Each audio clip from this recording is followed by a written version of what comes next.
Vaikapa party యొక్క మనస్తత్వం ఏంటి అన్నది ఆంధ్ర రాష్ట్రంలో ఉన్న ప్రజలందరికీ కూడా తెలిసిన విషయమే. అసలు వాళ్ళు అధికారంలోకి ఎలాగొచ్చారంటే 2019లో ఈ రాష్ట్రంలో ఉన్న మతాలను కానివ్వండి, కులాలను కానివ్వండి విడగొట్టి ప్రతి ఒక్కరిని కూడా రెచ్చగొట్టి వారు కనుక అధికారంలోకి వచ్చారంటే ఏదో మంచి చేస్తామన్న మభ్యపెట్టి అధికారంలోకి రావడం జరిగింది. కానీ వచ్చిన తర్వాత రాష్ట్రానికి కానీ రాష్ట్రంలో ఉన్న వర్గాలకు కానీ ఏ రకమైన మంచి ఆ ప్రభుత్వం చేయలేకపోయింది.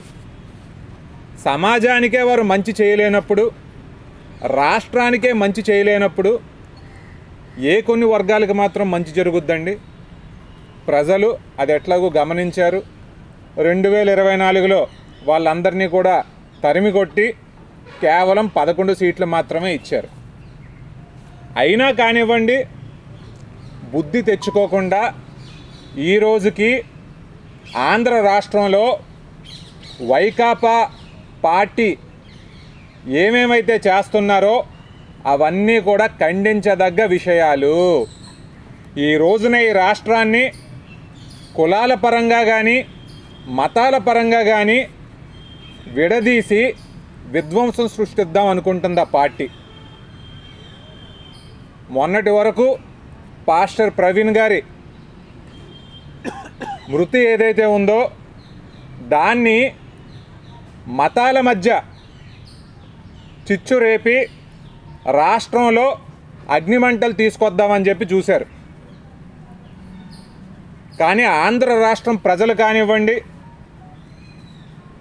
మీడియా మిత్రులు కానివ్వండి, అందరూ కూడా చైతన్యవంతులు కాబట్టి వారు సృష్టిద్దామనుకున్న విధ్వంసంలోకి ఎవరు కూడా వెళ్ళలేదు. అదే రకంగా వక్ఫ్ చట్టం మీద రాజ్యసభలో ఒక మాట అంటారు, లోక్సభలో ఒక మాట అంటారు, ఇక్కడికి వచ్చి రాష్ట్రంలో ఇంకొక మాట అంటారు. ఇక హిందువుల విషయానికి వస్తే తిరుమల తిరుపతి దేవస్థానాల గురించి మాట్లాడతారు. అక్కడ ఏదో జరిగిపోతుంది అన్నట్టుగా ప్రజల్ని మభ్యపెడదామని చూస్తారు. జగన్మోహన్ రెడ్డి గారికి కానీ భూమన కరుణాకర్ రెడ్డి గారికి కానీ చెప్పాలనుకునే విషయం ఒకటే.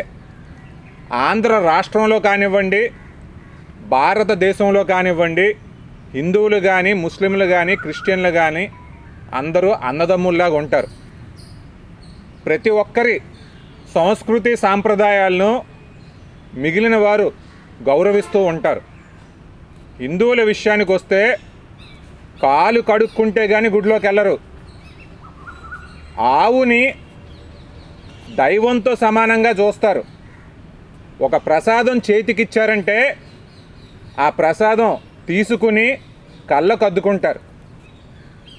ఇటువంటి సాంప్రదాయం ఉన్నది హిందువులకి. మరి మీరు ఇప్పుడు కూటమి ప్రభుత్వంలో టీటీడీ దేవస్థానాలని ఎవరైతే చూస్తున్నారో వారి మీద ఏదో ఒక నెపం అంటగట్టి హిందువుల మనోభావాలను రెచ్చగొట్టాలని మీరు చూస్తే మాత్రం ఎవ్వరూ వాటిని నమ్మరు.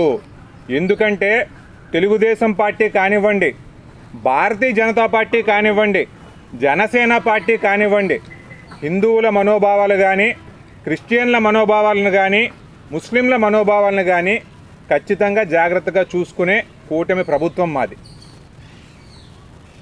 ఈ రోజున 2019 నుంచి 2024 వరకు అసలు మీరు చేసిందేంటి?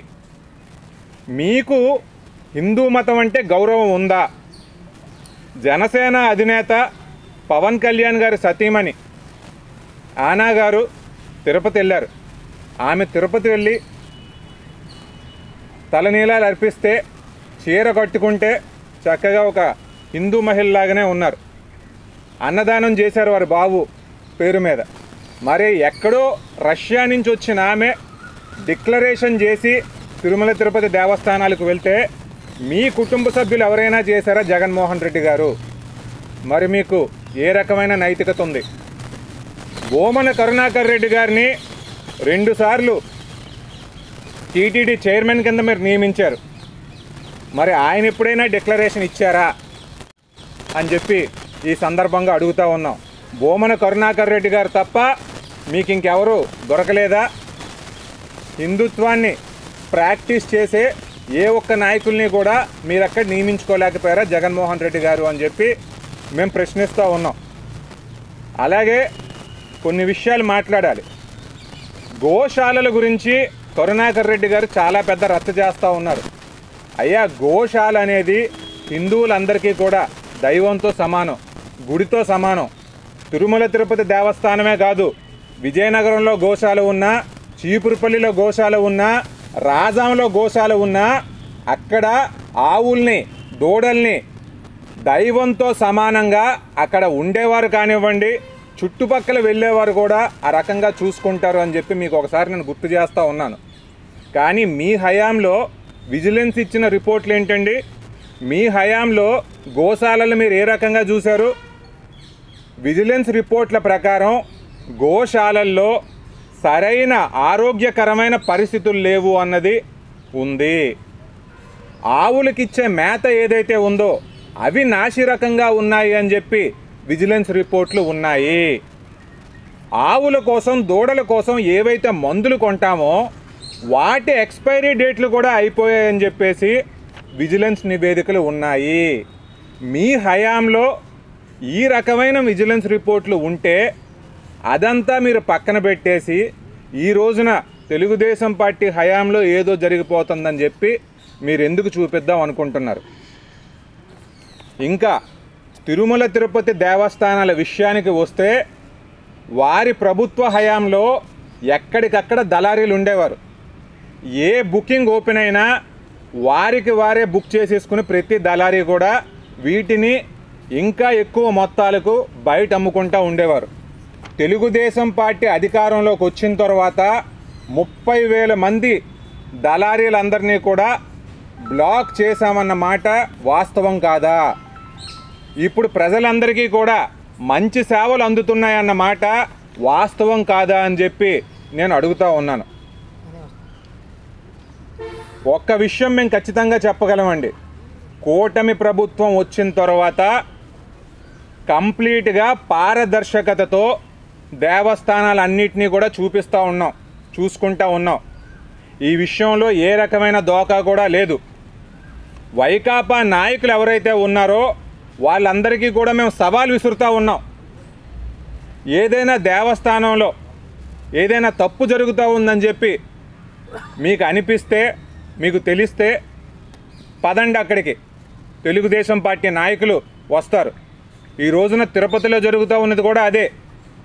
ఇన్ని ఆరోపణలు చేసిన కరుణాకర్ రెడ్డి గారిని అయ్యా గోశాలకు రావయ్యా అంటే పోలీసులు పంపించట్లేదని చెప్పేసి రోడ్డు మీద పడుకున్నారు. కానీ వైకాపాకు చెందిన తిరుపతి ఎంపీ గారు మాత్రం గోశాలకు వచ్చారు. అంటే దాని అర్థం ఏంటండి?